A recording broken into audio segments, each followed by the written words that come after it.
its size, Gibraltar has a vast pool of talent in the arts. This series hopes to highlight local artists and their work, with conversations becoming the vehicle through which their work is explored. Although comparisons will be inevitable, it was never intended to compare their work within this program. Art to Art is a humble electronic intruder in a world where stimulation of the senses is 1 million miles removed from electrons.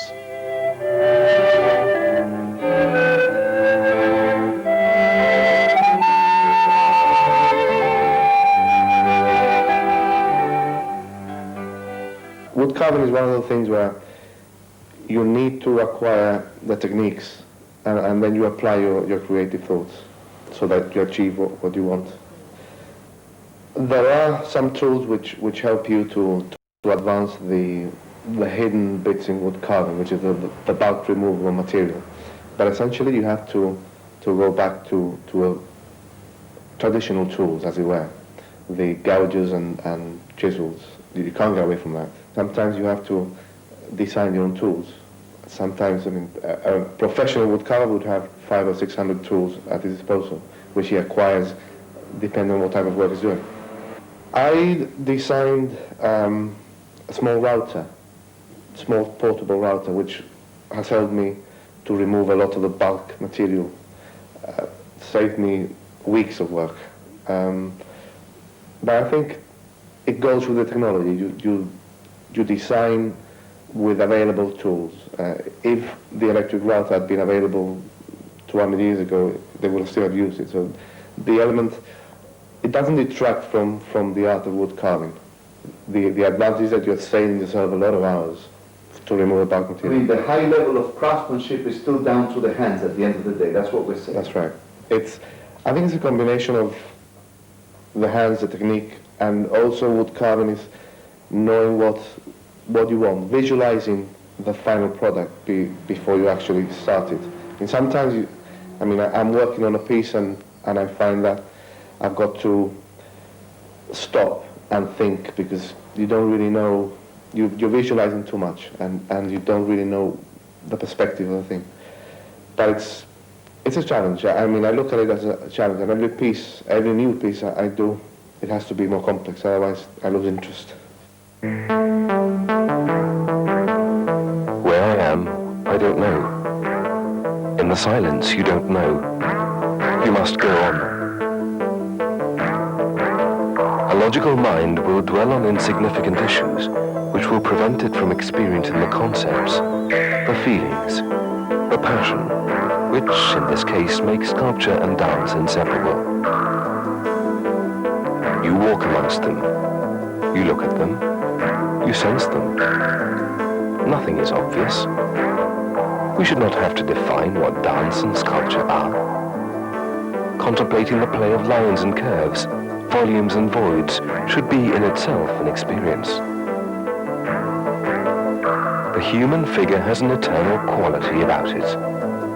There is a heightened awareness of the naked body, and it becomes a vision of immortality, or at least of a wished-for immortality. You develop a certain dissatisfaction and regret that your own body is not as beautiful as you would like it to be. But you had better be its friend, or accept it, or love it if you can, because it might get the better of you. When I went to school, I think it started in the art department, and I for the first time in my life, I touched a piece of clay, and that created all sorts of things in my mind. I remember very clearly about that.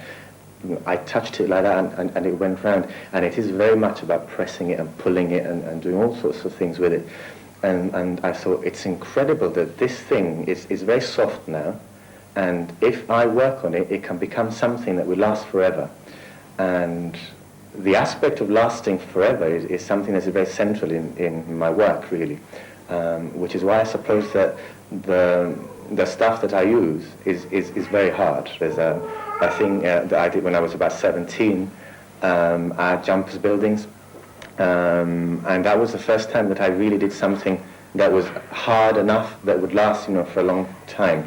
And that inspired me to go on. I think that was what really said, because I had applied then to do French and Italian.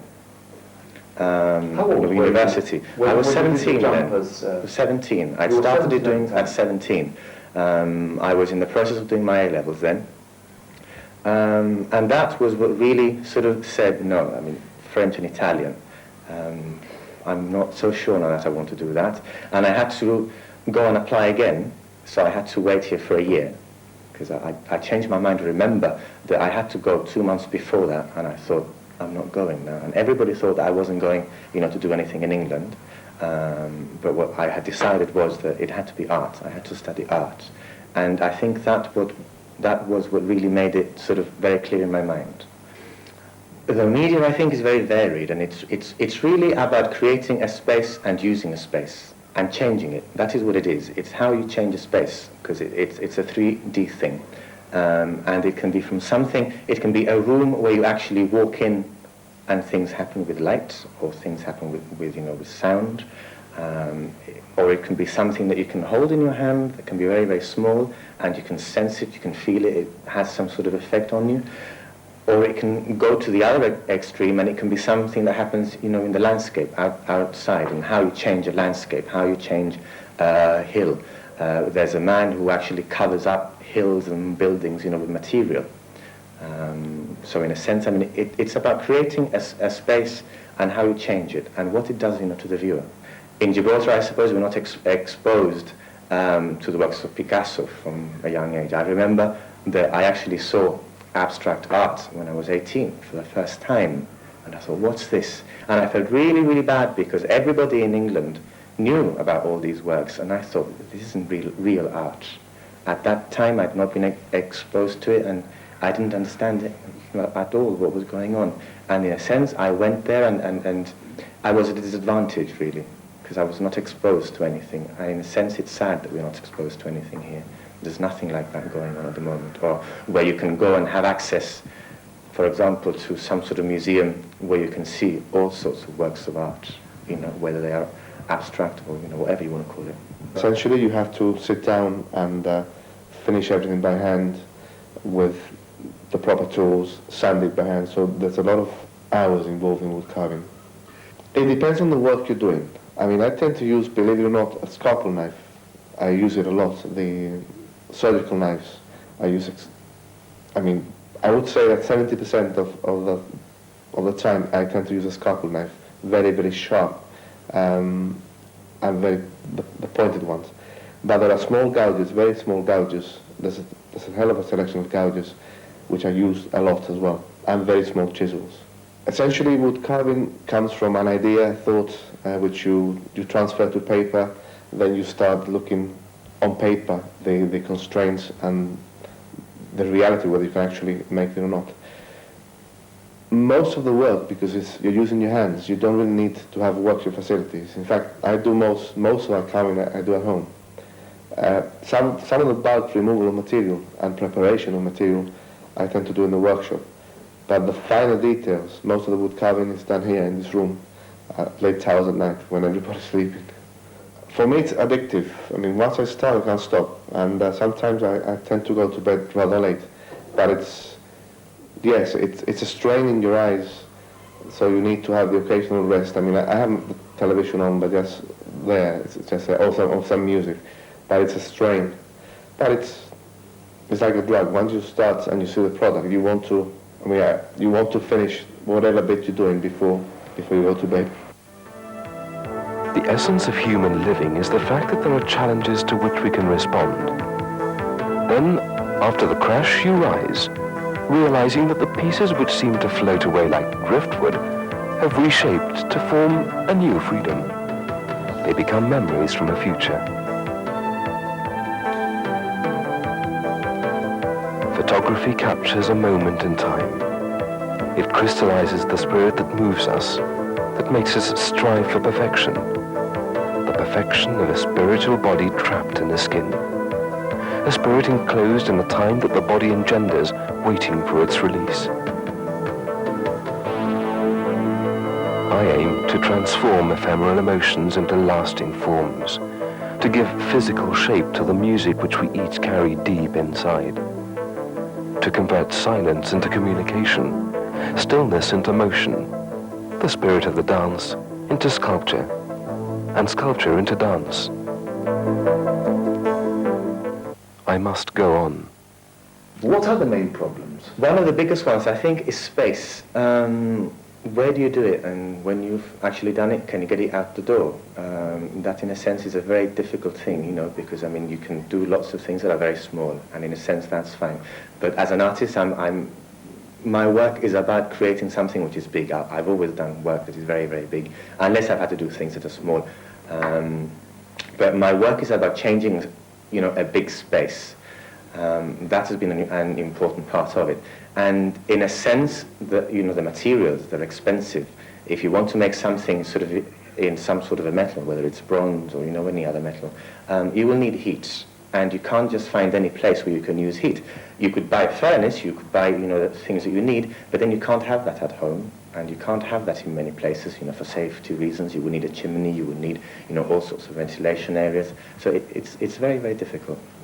So given those frustrations, obviously, how have you channeled your energy since you've settled in Gibraltar? How have you found peace of mind, if you like?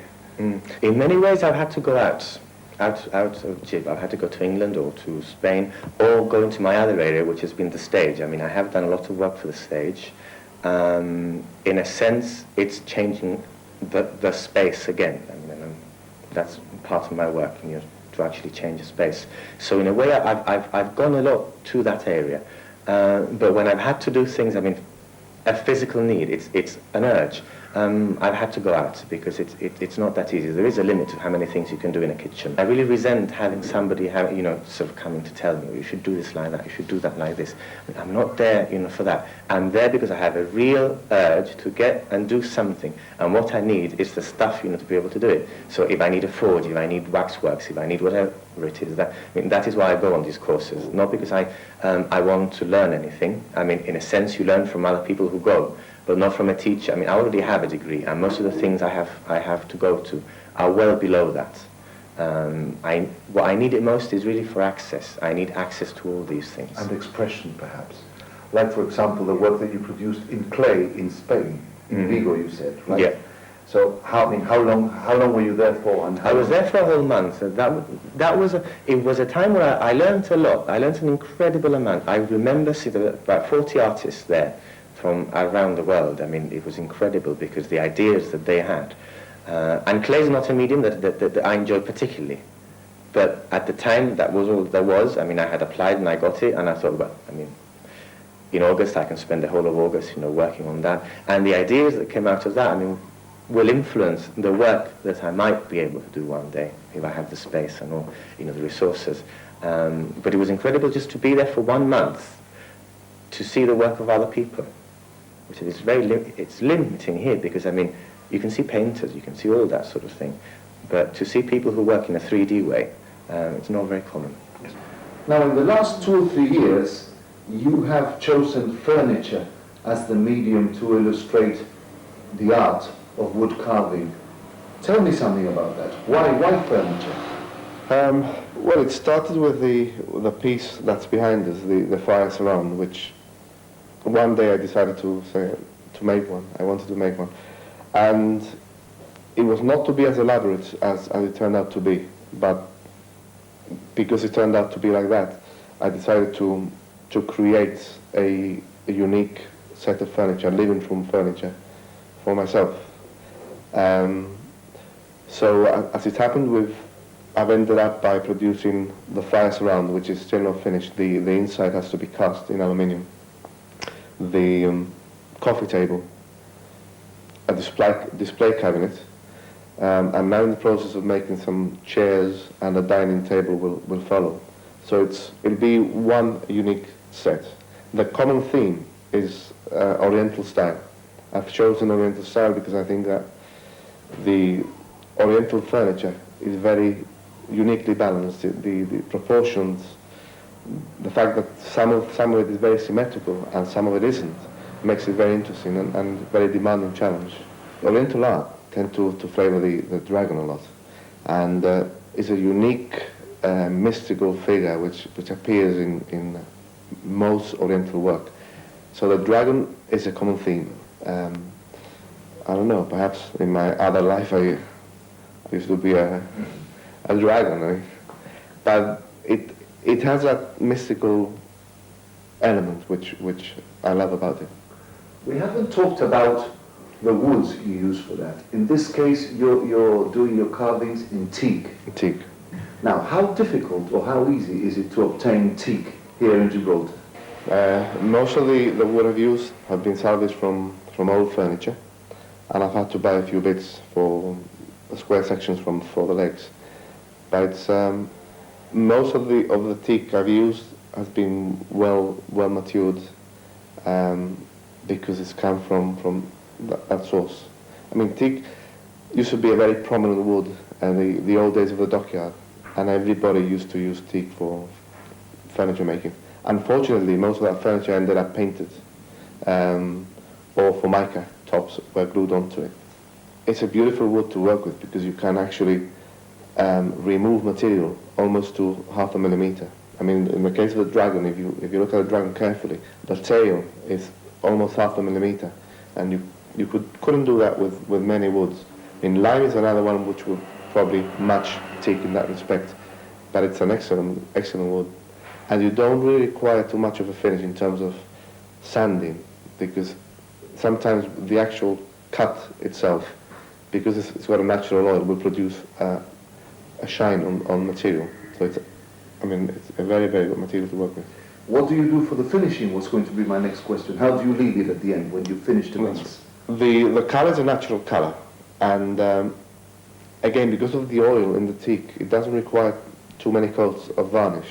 And I like to have a satin finish on the material because it gives the natural quality of the wood, as opposed to a very high gloss on the material. And ended up with a bit of wax, very fine wax at the end. Now the $64 million question. If you were to put a price, perhaps not on everything that you've done, but perhaps one particular item, for example, a coffee table, a hand-carved coffee table, as elaborate as this one that you have here, what sort of price are we talking about?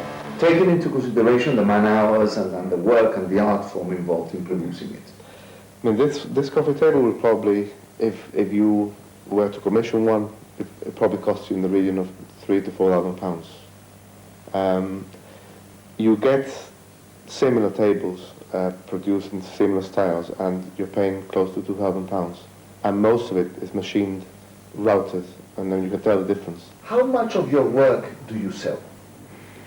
In a sense, it's very, very difficult. I mean, Gib is so small and the houses are so small, so, what can you sell? Now, the thing could be, right, I need to have some money so that I can reinvest, again, so I am able to do more. A sculpture about that size, it could cost you something to make in bronze, could cost something like £300. I cannot forever be paying that sort of amount of money. So in a sense, I make sure that I have some of the work that is sellable, or at least here, locally. I could sell a lot of the work outside, but work like that, I mean, I can sell the bronzes that are quite small, and I have sold quite a lot of that work. The bigger stuff is very difficult to flog. In a sense, even to cite it, even if I were going to give it free of charge, where would I put it? I mean, it's not that easy. What fires your imagination to create? In a way, the arts and creating is a way of life for me. I mean, it's a need. It's a physical thing that I need, and a spiritual thing, if I may go as far as that. It's about bonding this world with another world. And I don't believe in God, and I'm always sort of urging, I'm trying to find the link. It's an important thing. I mean, death is something that worries me a lot, and in a sense, I think that you have to do something that you leave, here, if you move on to another world. I mean, I'm not sure that I can believe that you move on to another world, but in a sense, it's leaving things that are here, that are solid. And I think, in a sense, that is what moves me, to actually make things, to create. Not that I'm going to be famous because I'm going to be remembered for a long time because I've left something, but because there's something solid that is behind. Because you decay in the end, and decay is a process that, is very, very final. Given your chosen medium, it appears to me that you might spend more time frustrated as an artist than realized. Now, I wonder if this is a fair assessment, and if it is, where is it going to lead? It can happen at times. There may be times when I feel that, I really have to do something, and I think, I can't do it. There's nowhere to go, and I'm stuck. And for months, I could be having all these ideas, and I think that up here in my head, I've got thousands of sculptures just wanting to come out.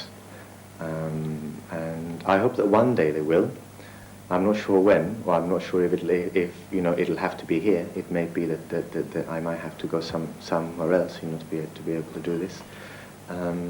But it's all in my head, and the other thing about it being in my head is that they really change as I go on. So the sculpture is there, the idea is there, but it could develop and it could change. And in a sense, it gets a little bit better. I can see things that can be wrong about it, so I can have a look at it in my mind. It's created up there, but not in a form It's being that is solid. fine-tuned, although it's not in a born sense, yet. it's fine-tuning. It's like, I don't need to have to draw it. It's been drawn in my mind all the time, and I've got thousands of ideas of things that, one day, hopefully, will actually come out. Out of those thousands, is there perhaps a burning ambition to do something, that is going to be your ultimate goal? Is there something that moves you, say, I want to do this?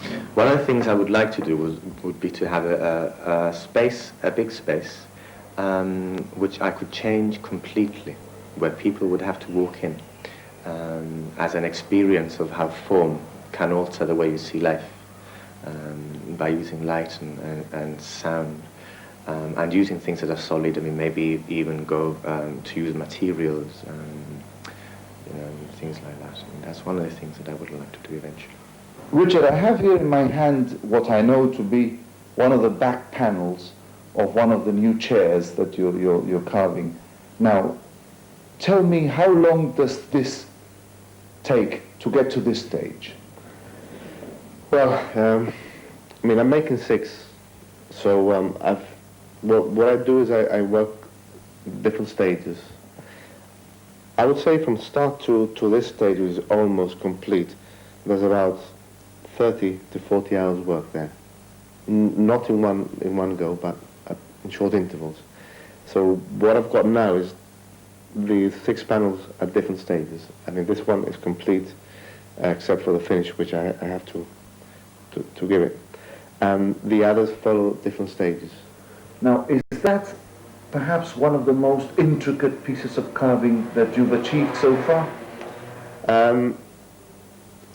It looks very intricate. Do you mean to say that it isn't? For example, the dragon here looks really very, very intricate.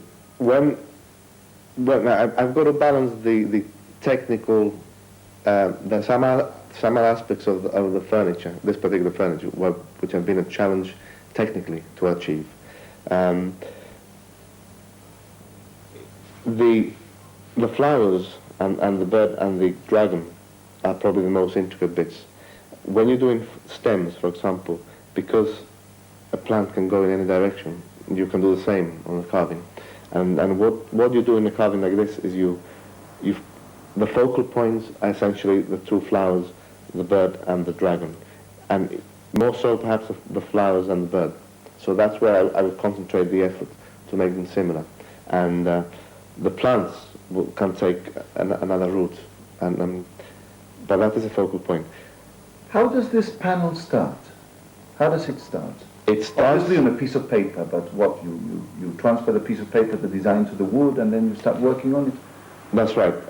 When I've done all the drawings and I'm happy with the proportions, and I think especially in Oriental furniture the proportions have to be right, then I photocopy. I use a photocopier a lot. I photocopy the original design and I cut and I paste until I get the right proportion. Then it starts as a solid bit of wood. Then that is one piece of wood. This is not stuck on. This is no, just that's one piece of wood. And I cut the moon first, and here's where I use the modern technology. I use a router to remove the bulk of the material. Then I transfer all the designs very carefully, using photocopy and cutting them on like a graphic designer would, drawing over them with a pencil or a pen and correcting any imperfections. And then I proceed to remove the bulk material, which is the bit around the design, which is not really too important. And then you have to sand it, which is another intricate bit of sanding. That's right. That's probably the most boring part, and the less creative part of the lot, the sanding. Fortunately, I mean, I tend to use stiff brushes because teak is a very hard wood. It burnishes very well. Toothbrushes? You told me. Toothbrushes. It burnishes very well, and there's also a very soft glass paper which you can buy in foam, very, very thin, and it blends in. I mean, remember, we're talking about the back panel for a chair, so nothing can be proud, otherwise you might get something like a jumper getting caught on bits and breaking. So all the highlights, all the fine points are cut in so that there's no, and you can get your hand or a cloth over it and you wouldn't get caught in it. Have you taken wood carving as far as you want to go with it, or are you still learning to master the craft? You learn every day. And I think you never stop learning in anything you do in life. But in wood carving, every new item you carve will present a challenge. In fact, every piece of wood is totally different, is unique. So even though you might be carving the same item, you have to tackle it or approach it from a different way, perspective. There's a lot to be learned. The thing is, I tend to get more and more ambitious, and when I finish the complete set, I'm already have in mind a lampstand, which will probably be with a dragon in 3-dimensional, just creeping up the stem. That is way at the back of my mind. When it will be realized, I don't know.